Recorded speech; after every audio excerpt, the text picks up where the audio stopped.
There is breaking news that came out just before I was about to go live.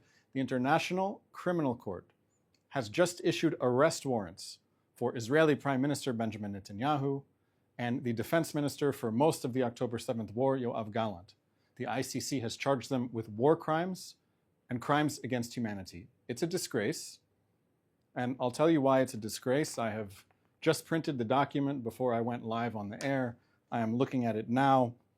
First, the court rejected any attempt by Israel to say that the court does not have jurisdiction. The arrest warrants, the court says, are classified as secret. We will not get to see the arrest warrants. The court says that's in order to protect witnesses and to safeguard the conduct of investigations. But ultimately, the court says the alleged conduct of Netanyahu and Gallant falls within the jurisdiction of the court. It says that Netanyahu and Gallant bear criminal responsibility for the war crimes of starvation, crimes against humanity, murder, persecution, and other inhumane acts. And the court completely dismisses all of the Israeli attempts to provide humanitarian aid to Gaza in the past year and accuses Netanyahu and Gallant of presiding over a campaign of starvation of Gaza. So what can we say about this? Again, this is breaking news just right now, but my initial reaction is to go back to the basics. On October 7th, 2023, the Hamas government of Gaza invaded Israel with 3,000 men and carried out barbaric atrocities. They murdered 1,200 people. They gunned down hundreds of people at a music festival. They massacred people in their homes. They took more than 200 people hostage. Hamas promised to carry out more October 7th massacres until Israel's destroyed. So the threat, which the ICC doesn't care so much about, the threat from Hamas is clear. It's the threat of annihilation. The proportionate response to this threat is the removal of the threat. Israel's war against Hamas is a just war. That's point number one. Israel is fighting a just war, and it is fighting it justly. There is no nation that has ever faced an enemy like the one that Israel is facing. We are not talking about like what the United States faced after 9/11, flying thousands of miles to find Al-Qaeda in its safe haven of Afghanistan. The distance between Israel and Gaza is a distance of a few football fields. It's possible to run that distance in a few minutes. The people in Gaza who are threatening to annihilate Israel, they are living running distance away from Israel. They are using densely populated urban areas in order to wage war. This means that in residential buildings in Gaza, that Hamas prepositions weapons, sniper rifles, RPGs, and so on. It means that Hamas has a massive tunnel network under these buildings. It means that Hamas guys can pop up anywhere and fire RPGs at Israel. So it's not just what was going on October 7th, but in the days after, thousands of rockets were being fired from Gaza. Israel needed to remove that threat and needs to remove that threat, while at the same time, hostages are living in Gaza in Hamas's terror dungeon. Somewhere in captivity in Gaza, still today, are 101 Israeli hostages. So this is the challenge that the ICC ignores. Find a general who can see the threat that I've just described, this urban warfare threat. Find a general who can create a plan for victory that follows the Geneva Conventions, international law, and the laws of war, and see if that plan is anything different from what Israel was doing. You don't get to say that a just war is unjust because of how the enemy fights. It makes no sense. At the same time, it's very clear that Israel has facilitated the transfer of massive amounts of humanitarian aid into Gaza. Food, water, medicine, shelter equipment, medical equipment, all of it can go into Gaza. There is a dedicated unit of the IDF, of the Ministry of Defense, called COGAT, which is there in order to facilitate the transfer of humanitarian aid into Gaza. And since this operation began, humanitarian aid has come into Gaza from air, land, and sea. There was a sea entrance that the United States set up. There are border crossings between Israel and Gaza, and there's also a border crossing between Gaza and Egypt, which the Egyptians closed. There are massive amounts of humanitarian aid that were going into Gaza. The international aid agencies failed to step up to the plate and distribute that aid effectively. But the truth is, it's hard in the middle of a war when Hamas is using these urban areas to attack Israel. Those same urban areas are places where people are in need of humanitarian aid. So it's a question of who's going to risk their life in the middle of a war to deliver like Amazon Prime to someone's doorstep at the last possible moment. This is not realistic. The pressure against Israel is coming from everywhere. The International Criminal Court, the international aid agencies that demand an immediate ceasefire in Gaza before hostages are returned, they're demanding that Israel go back to October 6th in exchange for nothing. The international aid agencies that are eager to cooperate with Hamas in Gaza, Gaza's civilian police, as they call them, these aid agencies are demanding that Israel go back to October 6th when Hamas was free to prepare for war, and international organizations like UNRWA provided services to Palestinians that the Hamas government should have provided but didn't because it was focused on preparing for war. Right now, this one is hard to believe. Right now, international aid agencies are asking Israel to allow more cigarettes into Gaza. Yes, international aid agencies want the people of Gaza to have a normal life with access to cheap cancer sticks, while the Hamas rapist regime that the people of Gaza cheered for on October 7th continue to hold 101 Israeli hostages. It's unbearable. The answer is no. The UN Security Council that just tried to pass a resolution calling for an immediate ceasefire in Gaza before the release of hostages, they're demanding that Israel go back to October 6th. Only a US veto from the Biden administration prevented this anti-Israel measure from passing the Security Council. The UK and France voted in favor. They want to go back to October 6th. It is shameful to demand an immediate ceasefire that is not conditional on the immediate release of all of the hostages. The pressure against Israel isn't just coming from the ICC or the UN or international organizations, it's coming from elected officials in the United States, many of whom would tell you that they are pro-Israel. I'm talking about the roughly 1/3 of Democrats in the United States Senate who voted to suspend the transfer of some offensive weapons to Israel. They are demanding that Israel go back to October 6th. The resolution spearheaded by Senator Bernie Sanders didn't pass, thankfully.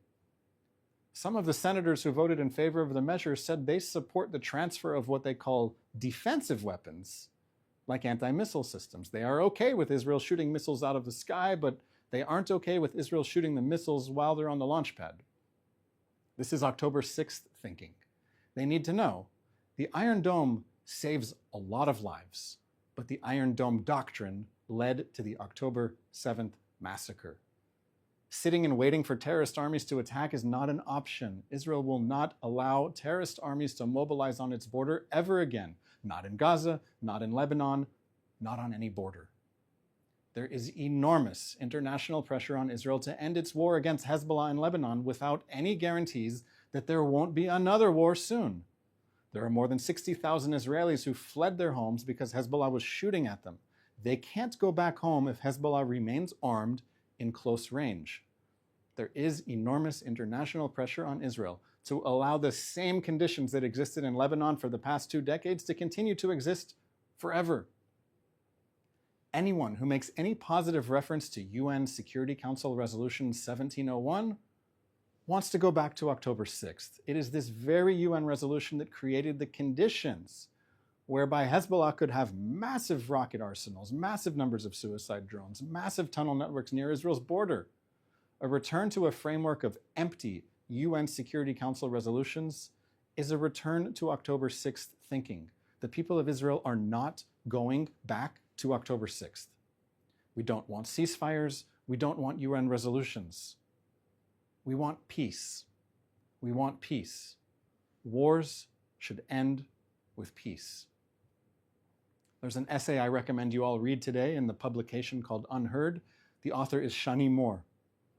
He writes, across the West, diplomats and experts have settled on a consensus for solving the ongoing Arab-Israeli war, one that reveals exactly why international diplomatic efforts have consistently failed. At its core, this approach focuses on restoring the very ceasefire conditions which Lebanon and Hezbollah violated last year, while avoiding any mention of even the desirability of peace, something Lebanon would benefit from more than any other party. In failing to recognize this, our international diplomats embody all the pathologies and failures that have come to define their contribution to this decades-long conflict. To that, we can also add the International Criminal Court saying that Israel is not allowed to defend itself against its neighbors that seek to wipe it off the map. Let's take some questions from people who are watching live on our social media streams, Instagram, Twitter, YouTube. Let's go. Thank you, Daniel. This is a question we received on Instagram stories. What should Israel do in response to the warrants issued by the ICC? The question of what should Israel do implies that Israel has a real choice. This is not a war of choice. We did not choose the October 7th war. We did not choose to have Hamas call for our annihilation and act upon that dream on October 7th. We didn't choose for Hezbollah to join the war on October 8th. We have terrorist armies that have established themselves on our borders, Iranian proxies, a ring of fire around our borders that if we don't defend ourselves against, we won't have a country. So if some international institution that Israel is not a part of is going to tell Israel, no, you have to stop defending yourself, well, our simple answer is we're not willing to die. We're going to keep defending ourselves. And we hope that enough people in the rest of the world will understand that we are fighting an existential war, not just for ourselves, but for all of humanity. If these terrorist armies on our borders succeed, you're next. Karen on Instagram asked, what exactly do these arrest warrants mean? Do we know yet what the potential consequences of them could be?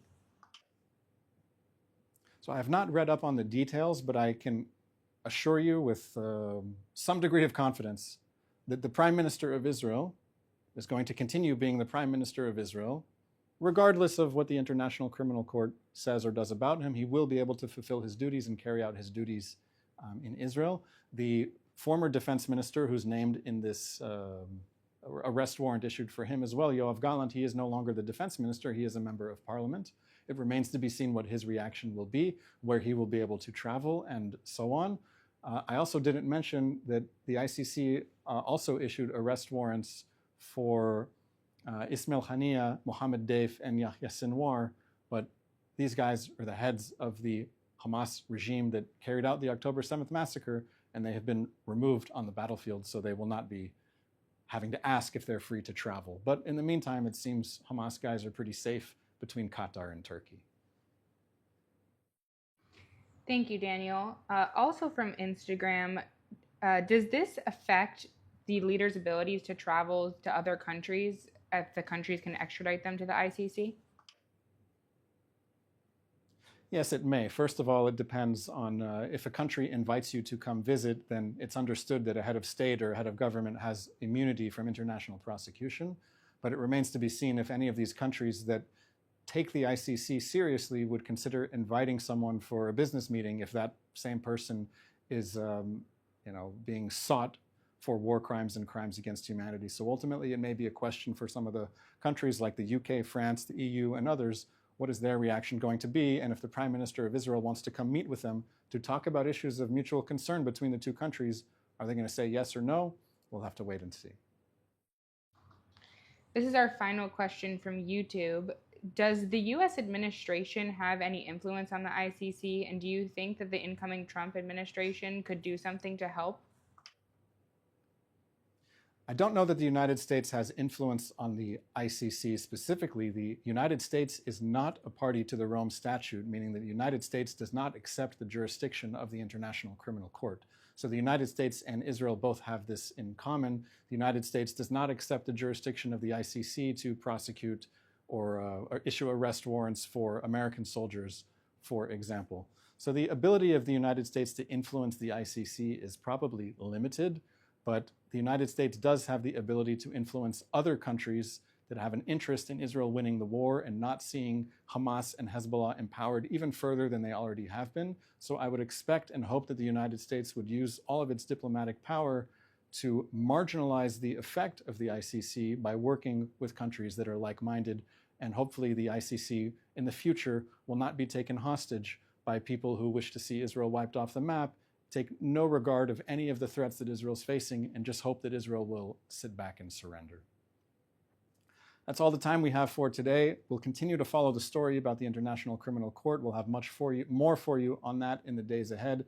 In the meantime, we will be back Sunday, 3 p.m. Israel time, right here on the Israeli Citizen Spokesperson's office. I'm Daniel Rubenstein. Thank you so much for watching and have a great weekend.